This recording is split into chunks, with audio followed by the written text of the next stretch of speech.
Pelanggaran wilayah udara Indonesia sering terjadi dalam beberapa tahun terakhir. Luasnya wilayah udara dan posisi strategis Indonesia menjadi tantangan bagi Tentara Nasional Indonesia, Angkatan Udara TNI AU untuk berjuang keras menjaga wibawa dan kedaulatan udara Nusantara.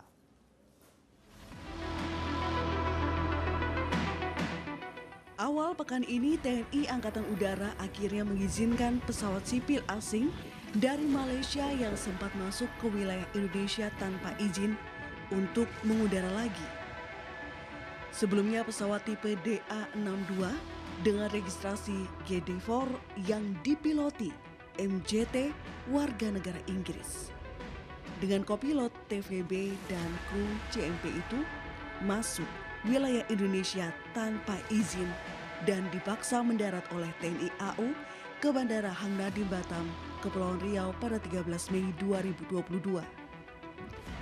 Peristiwa masuknya pesawat asing tanpa izin ke wilayah Indonesia sudah berulang kali terjadi.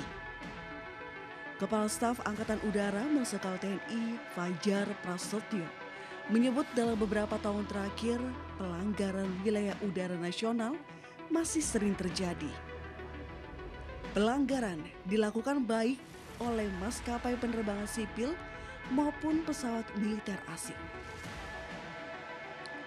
Indonesia adalah negara kepulauan terbesar di dunia dengan 17.499 pulau dari Sabang sampai Merauke.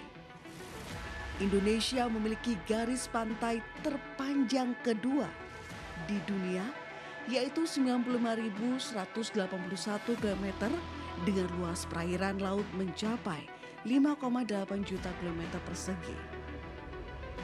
Ruang udara Indonesia yang sedemikian luasnya menjadi tantangan luar biasa karena menuntut pengamanan yang amat sulit. Letak geografis Indonesia juga sangat strategis karena berada di persilangan antara dua benua, yaitu benua Asia dan benua Australia, dan berada di dua samudra, yaitu Samudra Hindia dan Samudra Pasifik. Letak geografis Indonesia memiliki berbagai keunggulan geostrategis, di antaranya sebagai jalur lalu lintas perdagangan internasional dan kaya akan sumber daya laut. Indonesia berada tepat di tengah kawasan Indo-Pasifik yang syarat dengan rivalitas hegemonik antara Amerika Serikat dan China.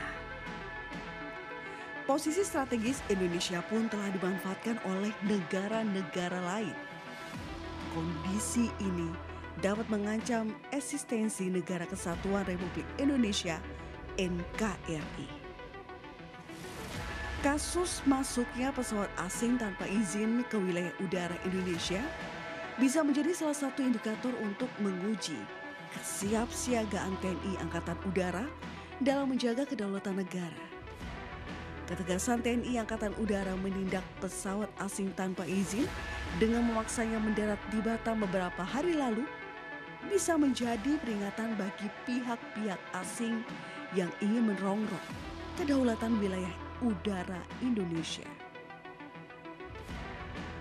Minimnya alat utama sistem persenjataan yang dimiliki TNI Angkatan Udara jika dibandingkan dengan luasnya wilayah udara yang harus dijaga atau diamankan tidak menyurutkan daya juang TNI Angkatan Udara.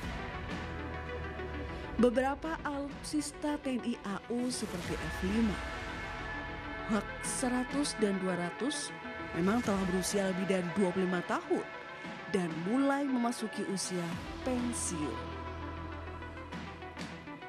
Kementerian Pertahanan mengungkapkan Indonesia saat ini hanya mengandalkan 33 pesawat F-16, AM, BN, C, dan D yang sudah berusia lebih dari 30 tahun, serta 16 pesawat Sukhoi Su-27 dan Su-30 dengan usia hampir 20 tahun.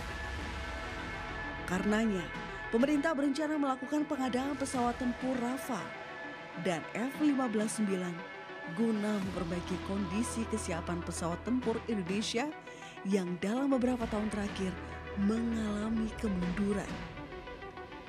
Di tengah perang sengit modernisasi alutsista oleh banyak negara di kawasan, TNI Angkatan Udara masih mewarisi daya juang para pahlawan nasional yang saat itu juga miskin persenjataan namun bisa menegakkan kemerdekaan Indonesia. Luasnya wilayah udara dan posisi strategis Indonesia menjadi tantangan bagi TNI Angkatan Udara untuk berjuang keras menjaga wibawa dan kedaulatan udara Nusantara.